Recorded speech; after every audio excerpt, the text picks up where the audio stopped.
Hi, my name is Eli, and today I'm with It Girl to answer the most searched questions about me. This is Search Bar. Perfect. Crushed it. What is Eli Rallo known for? I am known for creating content on TikTok, Instagram, and I'm a writer. I have one book out already called I Didn't Know I Needed This, and another one called Does Anyone Else Feel This Way? And I'm writing a third book now. So I guess I would say like content creation and books. I also make really bookish content, maybe like Broadway stuff. How does Eli pronounce her name? It is Eli, like the boy's name. It is not short for anything. Everybody always calls me Ellie. It's okay if that's what you thought it was. It's a very nice name, but it's just not mine. When did you first start to blow up online? It was 2020. It was May of 2020 that I posted my first video, and then from there, I didn't ever do it like full-time or professionally for like over a year because it was not the vibe back then. Like it's so much different now with just how much you can do as a micro-influencer on the internet. And so I waited until I had, enough of a foundation that I could start monetizing the platform, and it took me a bit of time, like a year and a half. What is the key to a good jar? Well, I think it's Cheetos, but everybody hates that. And like everyone thinks I'm rage baiting them when I put in Cheetos, but like I really like Cheetos. Like I'll eat Cheetos with Reese's peanut butter cups, like in the same bite. I love Cheetos. When did you decide to change your username from the jar? I remember where I was. Like I remember I was at the gym on the treadmill when I actually did the change. I was communicating with TikTok because they were gonna switch it for me so that they could save the jar as well. No one has the jar, I have the jar as well. Wasn't letting anyone else get that. So I had to like wait, it was this whole thing, and I remember they emailed me that they had done it, so that basically like I just had to make the switch. Gosh, I decided to do it right before my first book came out because I was like, we need to have continuity with the brand. What do you want readers to take away from your book? Gosh, I just want people to feel less alone, I think, and I want to meet them where they're at. So whatever kind of lonely thoughts and feelings you're having, hopefully I can show up in the middle of that crisis and be like, hey, I'm here too. How did I come up with the title? A lot of people are asking me if I named all the books to sound good together, because the first one's I Didn't Know I Needed This. The second one, Does Anyone Else Feel This Way? The third one, I Hope Eden Reads This. They all kind of have that like 6-word vibe. The answer for the second one is we did do that intentionally. We wanted them to sound good together. Of course, we wanted them to look good together, sound good together. Like I love marketing because of the internet. So when I think about books, I'm automatically thinking about like, how can we market this? And I wanted them to look like sisters on the shelf together. So we were thinking a lot about a bunch of different names, and we loved the movie Everything Everywhere All at Once. We loved that title. Obviously we can't use that title, but we loved that vibe of like, it does just feel like chaotic, everything everywhere all at once. So we started thinking about things that evoked that same feeling, and eventually it turned into questions. We were doing things like, I'm so anxious and I feel this way, or does anyone feel this way? Does anyone else feel this way? And it just clicked. And the third book, my agent and I had a getaway car moment with that one. We were like riffing off of each other. It was perfect. How do you exit a quarter life crisis? I think you have to ride this one out, unfortunately. But also fortunately, because there's nothing like a crash out to pave the way for a good glow up. Did you use a ghostwriter? No! Nothing wrong with ghostwriters. I love the ghostwriter community. Ghostwriters do great things for public figures, celebrities in nonfiction spaces, like truly tremendous. Snaps to ghostwriters. I did not use a ghostwriter. Ooh. Okay. I don't even remember really. I'm gonna take a shot. It's how much did you make from your first book? I would love to be transparent, honestly, and I am deeply transparent with everybody in the industry. If another author, especially if they're a woman, comes up to me and asks how much my book deal was, immediately without a shadow of any doubt, you can know how much I've made from my books, my royalties, like that is what transparency means to me. I worry about putting it online, one, just out of safety concern, but two, because I just know they're not gonna let a woman get away with anything. Like, I just know if I was a man, I would say it, but as a woman, All right, what is your upcoming novel about? My upcoming novel is about female friendship breakups. It is a story about a girl named Penelope and a girl named Eden, who are longtime best friends. They started their friendship when they were 3 years old, and they were best friends for 2 decades before having a friendship breakup. And the book is alternating timelines. So one timeline takes you through sort of their college years and when they're truly like at their core ride or die best friends, and you learn a lot about their childhood. And then the other timeline is in the immediate aftermath of the breakup. So they intersect eventually and you find out what happened. And I'm so excited about it. How do you deal with internet hate? Well, the thing about me is that I've always wanted to be relevant, like deeply. Like I've always wanted to be relevant. I've always wanted to be someone, and it just comes with the territory of being someone. Like, if you want to be relevant, people aren't gonna like you. Like, Julie Andrews has haters. That's how I get over it. I'm like, the most precious people in the world, like, have haters and they get hate. People that have won Pulitzer Prizes and just like been so magnificent in the world, like, have a girl from high school who doesn't like them or have a troll. And so I think the trolls just come with it. And if anything, someone once told me if they weren't talking about you, that would be a bad thing. That helped. What was the worst Broadway show you saw? God, like, I really don't like so many things. I'll say this, Jagged Little Pill was really triggering to me. Like, I was shook house boots that there was no trigger warning, or at least not an explicit trigger warning. Like, I felt like I almost had to leave. So I would say for that reason, I didn't like it. But that's nothing to say about the performances, the performers, the creators on the show. Just whoever decided to put that much material that was traumatic in there without trigger warnings. And I also just felt bad for the cast having to go through that every night. It was like traumatizing to me.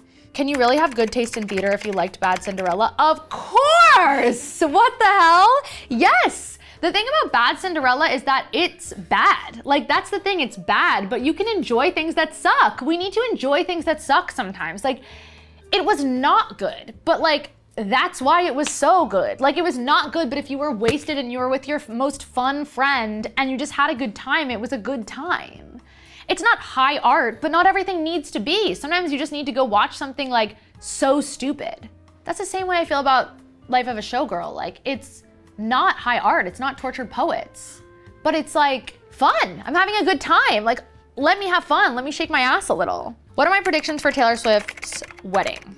I think it's gonna be at her Rhode Island mansion because I heard that they're doing renovations that would be done by next summer. I would be thrilled if we share a wedding date. That being said, June 13th is a Saturday.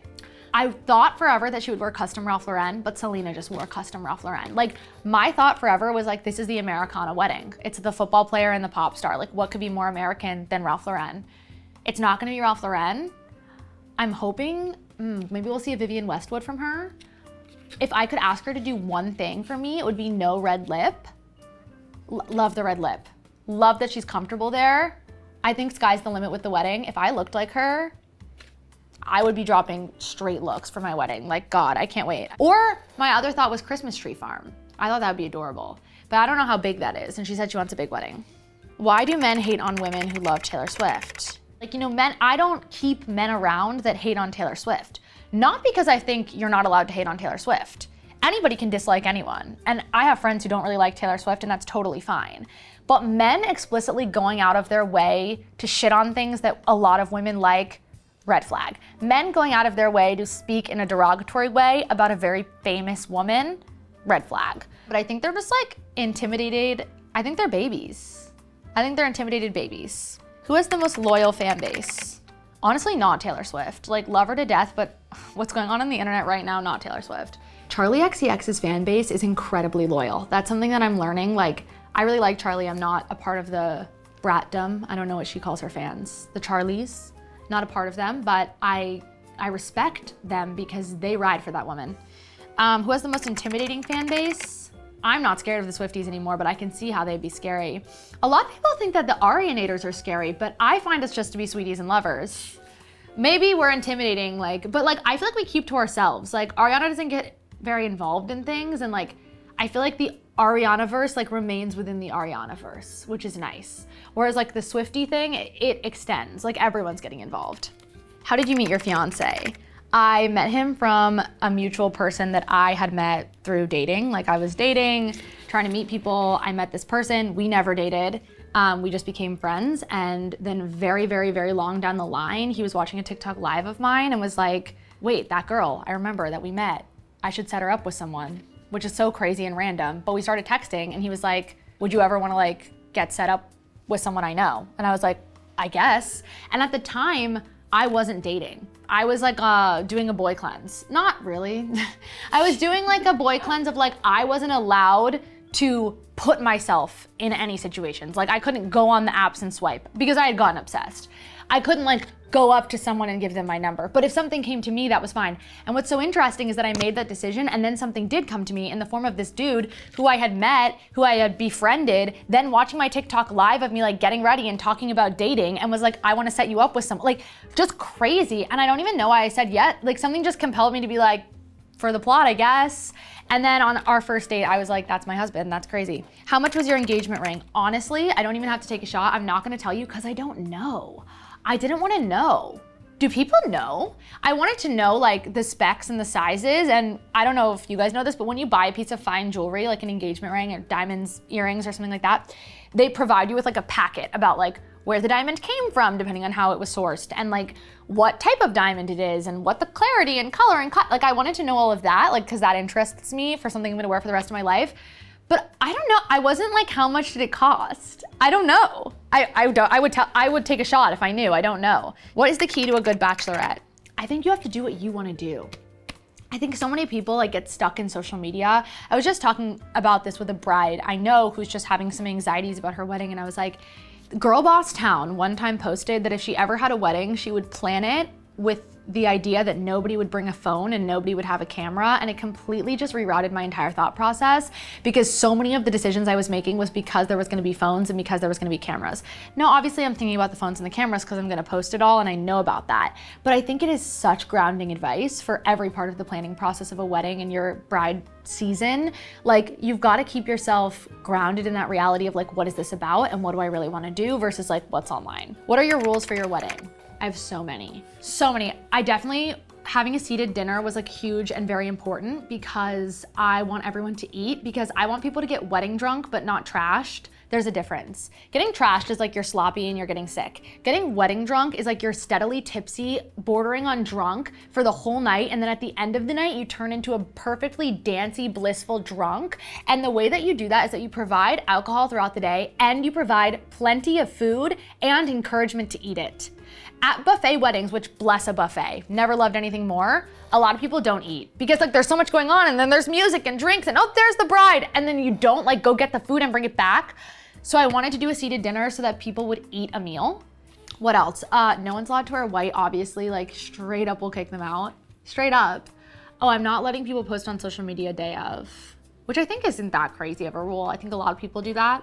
I haven't decided yet though. I have on the wedding website, and I'm gonna have our rabbi before the ceremony say like, if the bride is posting, you can post. And that's really my take on the whole thing.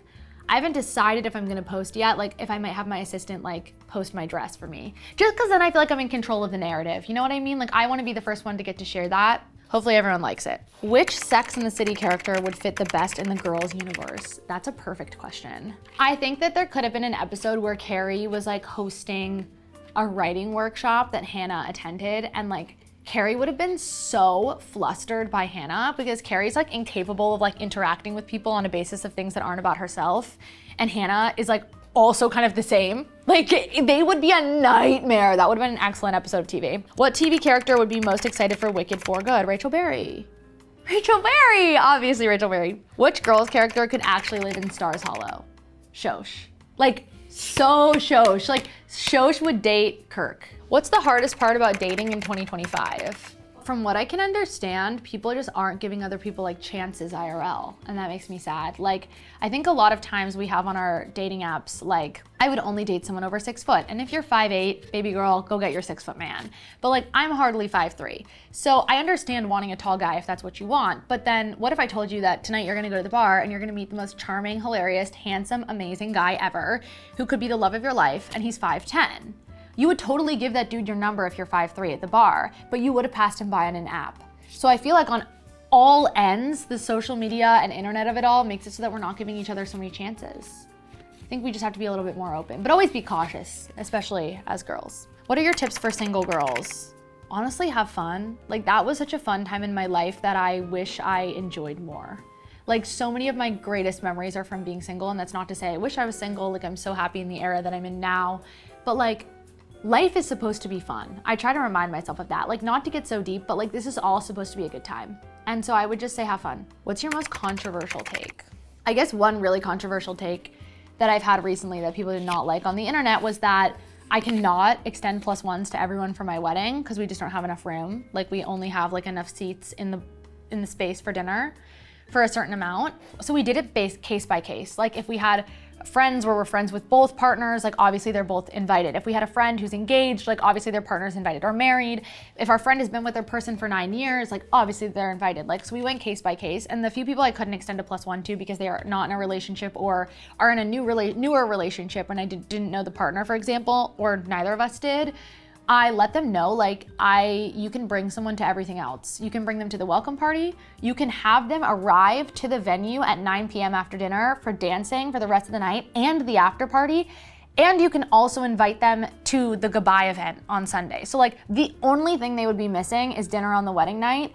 And like, so many people were like, that is so tacky, that is so disgusting. Like, how dare you ask people to go hang out with strangers alone for 2 hours? And I was like, oh, I think we're having a crisis of socialization. Like, genuinely, I feel like that's, first of all, super nice. It's also a very normal custom for a lot of European places. People were in the comments telling me like, that's how it works here, that's how it works here. Like, only close family and friends go to dinner and the wedding and then other people come to everything else. And also, like, if you truly could not either have dinner by yourself and get ready by yourself or have dinner with people that you recently met one night of your entire life, you don't deserve the village that you claim that you care to have. I'm sorry. Like, everybody wants a village, but no one wants to be a villager. That's what being a villager looks like. I would happily do that. And fuck, I would happily go to a wedding alone. I don't know, like, I think we're having a bit of a crisis. That's like really my most controversial take. Like, I would go to a wedding alone. Now, I totally understand if you can't financially afford to go alone, all of those things, I get that. I'm not gonna play the caveat Olympics, okay? I'm not saying if you can't afford it, I get the single tax. I know that's a real thing. That's why I told all of the people who are single, who I didn't get to offer a +1, who don't have friends coming so they can't share rooms, like, bring someone, please. And a lot of them are. And then a lot of them were like, nah, girl, I'm just gonna hang out with your friends, which I love. So it was very controversial on the internet. God, I had to let that die. What's next for me? Oh my gosh, I have so many things on the horizon I'm so excited about. Obviously I have to write this whole novel, we have to get this book out, but like writing's not over for me, books are definitely not over for me, but I wanna see what's next in the world and like, let's go to Hollywood, baby. That's how I'm feeling. I'm Eli Rallo, that was Search Bar, and you guys can get my book anywhere you buy books, Barnes & Noble, local indie bookstore. It's called Does Anyone Else Feel This Way? And you can follow me on Instagram at eli.rallo and TikTok, Eli Rallo. Love you guys, bye.